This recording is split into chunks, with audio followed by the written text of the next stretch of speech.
Siema, chciałbym Wam dzisiaj zaprezentować przenośną chińską konsolkę Anbernic RG35XX, czyli jest to takie małe urządzenie kształtem przypominające trochę Game Boya.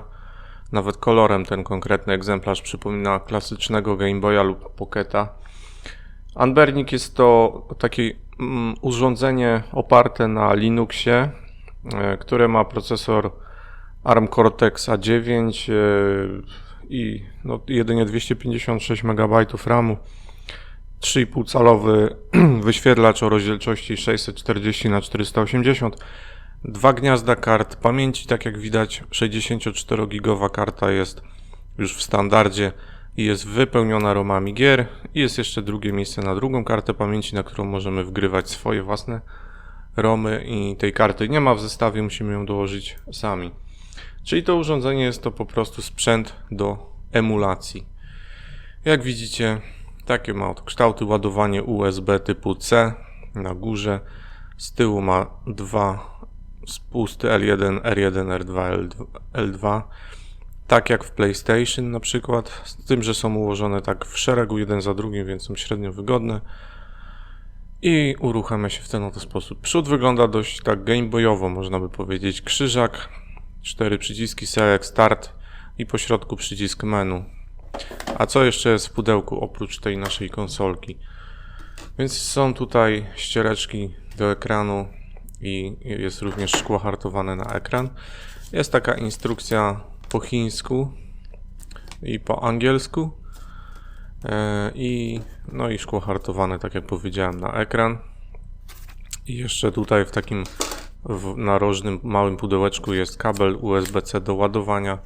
Nie ma ładowarki, więc możecie albo podpiąć do telefonicznej, albo ładować z komputera, albo z jakiegoś innego urządzenia. No i urządzenie to występuje w trzech kolorach: w takim przezroczystym fiolecie, w takim klasycznym gameboyowym szarym oraz w przezroczystym białym, tak jak widać.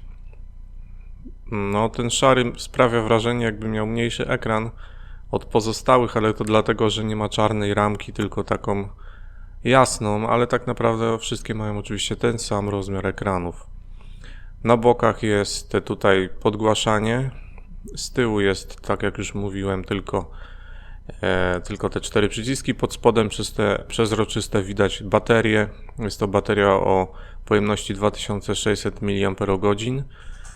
Podobno wystarczy na jakieś 5-6 godzin. I zobaczmy na prezentację trzech Soniców w wersji na Sega Game Gear, na Sega Master System i na Sega Mega Drive. Na tej konsoli jest już od razu w standardzie na tej 64-gigowej karcie, która jest dorzucona. W komplecie mamy wgrany jakiś tam właśnie Anbernicowy system i do tego mamy wrzuconą całą 64-gigową kartę gier, na której są ROMy z takich konsol właśnie jak Sega Master System, Mega Drive. Ale zobaczcie, jak wygląda Sonic na Sedze Game Gear i dla porównania ten sam Sonic na Anbernicu, więc jakość ekranu naprawdę robi tutaj robotę i jest on większy i oczywiście wyświetla bardzo ładnie, więc sami widzicie, że warto sięgać po takie urządzenia w dzisiejszych czasach. Małe, kompaktowe, a jednocześnie z dużym, jasnym ekranem bardzo dobrej jakości wbrew pozorom, mimo że rozdzielczość niska, ale stare gry, więc... A tak wygląda menu. Mamy tutaj wbudowaną kartę, gdzie mamy gry i naszą kartę, gdzie mamy... Znaczy wbudowaną, tak, kartę, na której mamy te gry, które już dostajemy razem z konsolą. Jak widzicie, są tutaj gry na PlayStation 1, jest ich chyba z 50. Nawet więcej niż 50. Co tam jeszcze? Arcade jakiś jest, ten Neo Geo. Tutaj też jakieś właśnie gry. F-Back. Mamy to jakieś arcade'y chyba. Game Boy Advance, 900 gier, proszę bardzo, na Game Boy Advance. NES. Mamy też prawie 700 gier. Na SNES-a 1500 gier. Nie wiem, czy tyle było wydanych oficjalnie. Na Mega Drive'a 600. Na Game Boya Color 300. Na Game Boya klasycznego 400. PC Engine 70 gier, Neo Geo Pocket, Sega Game Gear 120, WonderSwan 70, czyli jest tu dużo takich typowo japońskich konsol, których może my tak tutaj nie znamy za mocno w Europie, no ale załapało się również kilka takich znanych, jak chociażby właśnie Game Boye, NESy, SNESy, Segi, czy wspomniane PlayStation. Tu jest zakładka ulubione, zakładka historia, czyli to, co odpalaliśmy, wyszukiwarka, gdzie po nazwie możemy sobie wpisać jakąś grę, żeby nam znalazło, no bo w takim bardzo dużej bibliotece to czasami ciężko coś znaleźć. No i różne ustawienia, bateria, wyłączanie, data i czas, jakieś tam testy, ustawienia języka, moc podświetlenia, kustomizacja przycisków, czyszczenie historii, no takie bardzo podstawowe. Ten standardowy system wbudowany jest bardzo idiotoodporny. No i tutaj mam swoje własne romy, które sobie pobrałem i wgrałem na moją kartę pamięci, tą, którą sam sobie dołożyłem, więc, bo tu wiadomo, że nie wszystkie gry są dostępne, więc zobaczmy sobie na przykład Pepsimana niesławnego, który był wydany tylko w Japonii na PSX-a, więc chwilę sobie zagrajmy, zobaczmy sobie tego Pepsimana. Jak widzicie, no, gra śmiga płynnie, no i prezentuje się całkiem sympatycznie, więc można sobie dość komfortowo grać w gry z PSX-a. Jest tu wgrane też kilka BIOSów do emulatora PSX-a i na przykład jak na tym standardowym, który jest odpalony domyślnie, na przykład włączymy niektóre gry takie jak chociażby Need for Speed 3, to gra będzie strasznie wolno chodzić i no, po prostu lagować, więc wtedy trzeba wcisnąć przycisk menu i wejść w opcję i przełączyć tego BIOSa na innego, potem zrestartować grę i wtedy już jest ok, więc jakbyście mieli problem z jakąś grą na PSX-a, to musicie po prostu pokombinować, bo tam chyba są 3 BIOSy do wyboru. Zobaczmy teraz grę z Game Boya Advance. Jest to spolszczony ROM, który ja sobie wgrałem właśnie na moją kartę pamięci. I tak prezentuje się, no super się prezentuje. W ogóle ten ekran jest tylko trochę większy od ekranu Game Boya Advance, a co za tym idzie, no, gra się bardzo komfortowo w gry z Advance'a. Są one tylko minimalnie rozciągnięte, także prawie tego nie widać. No i prezentują się bardzo, bardzo dobrze, bo ekran można by porównać z Game Boyem SP 101. Więc tak to się prezentuje i w ogóle oczywiście pewnie wszyscy to wiedzą, że na tą konsolkę można wgrać system Garlic OS, który jest, no na pewno daje większe możliwości, jest lepszym systemem niż ten zaimplementowany domyślnie. Jego wgranie też nie jest jakieś tam szczególnie trudne, można znaleźć tutoriale do tego na YouTubie, więc jakby ktoś chciał sobie podmienić system na Garlika, to na pewno znajdzie instrukcję na ten temat. No ale na moje skromne potrzeby to ten domyślnie zainstalowany w zupełności wystarczy.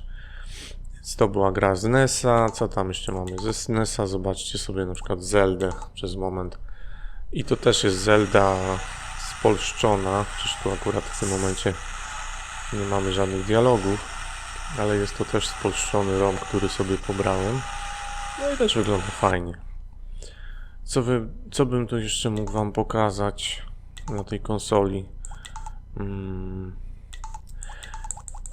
No jest tego trochę, jest naprawdę w co grać, więc ja nawet się nie bawiłem w podmienianie na Garlika. Zobaczmy jeszcze Maxa, czyli tą gierkę pamiętną, albo zresztą w sumie nie ma co pokazywać. Co jeszcze mogę pokazać? No jest to fajne urządzenie. Bateria podobno wytrzymuje 6 godzin, tak jest napisane. 5-6 godzin. No nie wiem, czy to prawda, bo no nie grałem tak dużo. A tu ciekawostka, jest tutaj też ROM Final Fantasy VII, który jest po chińsku. Więc no ewidentnie jest to urządzenie zrobione na rynek chiński. No i w takiego finala oczywiście nie da się grać. Więc to jest zmarnowane tylko miejsce na karcie.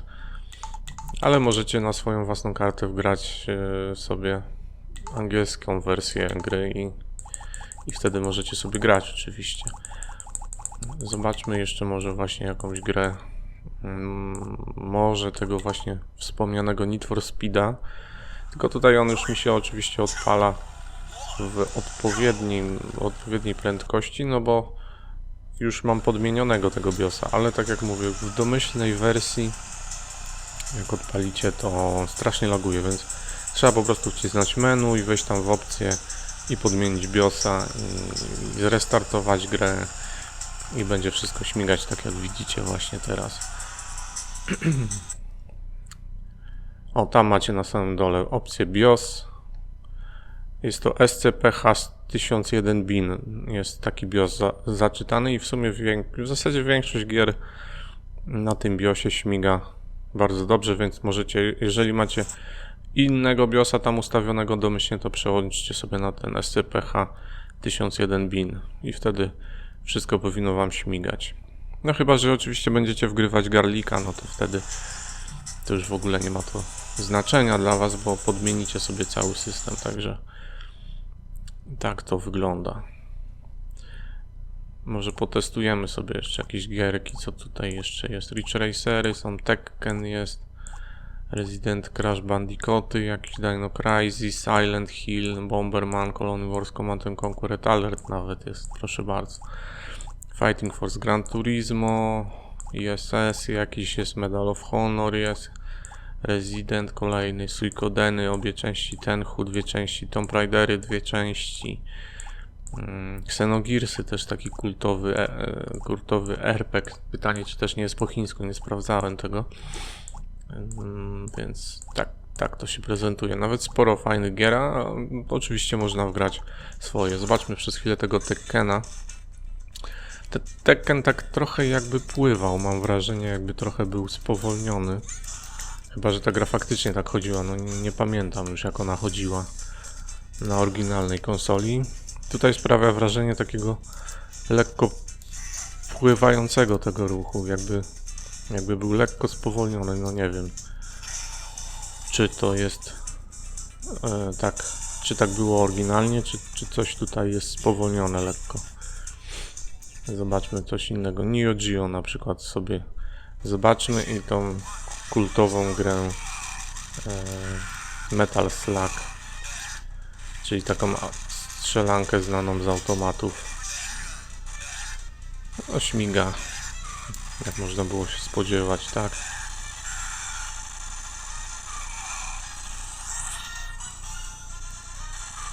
Także Metal Slug tak się prezentuje.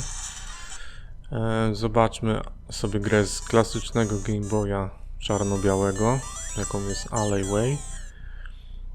Tu jak widać nie ma żadnej opcji jak w Game Boyu Color, że nam podkolorowuje, tylko po prostu gry z Game Boya mamy totalnie na czarno-biało, tak jak to było na Game Boyu Pocket.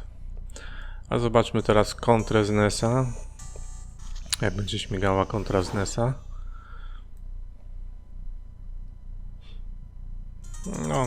No śmiga po prostu, ale to widzę, że jest jakaś kontra zripowana, bo od razu na starcie dostaliśmy eskę, no nie? Nie zaczynaliśmy z tym zwykłym białym karabinkiem, tylko od razu waliliśmy z eski. Więc jest to jakiś taki romik troszkę zripowany chyba. No i mamy chyba też więcej żyć niż w standardowej kontrze. GTA 2 na szaraka teraz sobie pooglądajmy.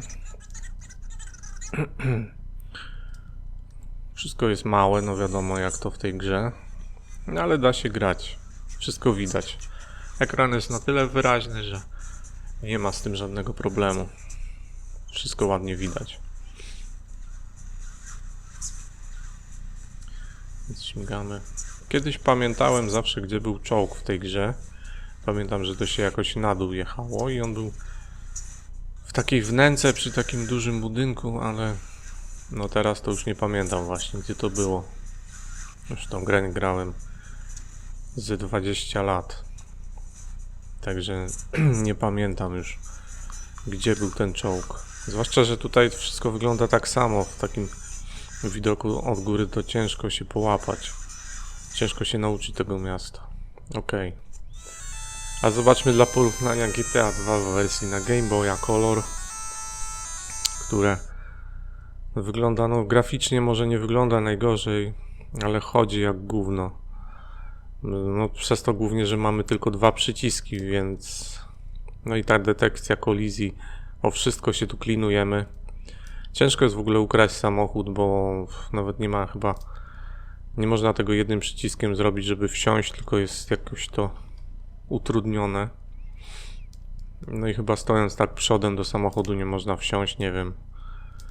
Także jest... Sterowanie w tej grze jest totalnie zwalone. Więc to tylko pokazuje jako ciekawostkę. No bo graficznie nie wygląda najgorzej. No jeszcze Arkanoid. Tutaj to te gry takie niby automatowe to się wyświetlają bokiem. Tylko nie wiem jak się tutaj steruje w tej grze. Czy ja coś mogę robić? Nie mam żadnej kontroli nad tym. Słyszałem, że podobno tym podgłaszaniem i ściszaniem można coś tutaj działać, ale widzę, że to nie daje żadnego efektu, więc nie wiem. Może to nie działa. No nic, coś tu chyba trzeba by wejść w opcję pokombinować, no ale w każdym razie nie chce mi ta opcja zadziałać sterowania w poprzek. No więc tak się prezentuje ta konsolka, można ją zamówić sobie z Chin. Albo nawet na Allegro możecie znaleźć. Można upolować w jakiejś tam niższej cenie lub wyższej, zależy jak się trafi. No i występuje w 3 kolorach. Jest to naprawdę potężny kombajn do emulacji. Jak jeszcze wgracie Garlika, to już w ogóle. Także polecam. Dzięki za uwagę. Cześć.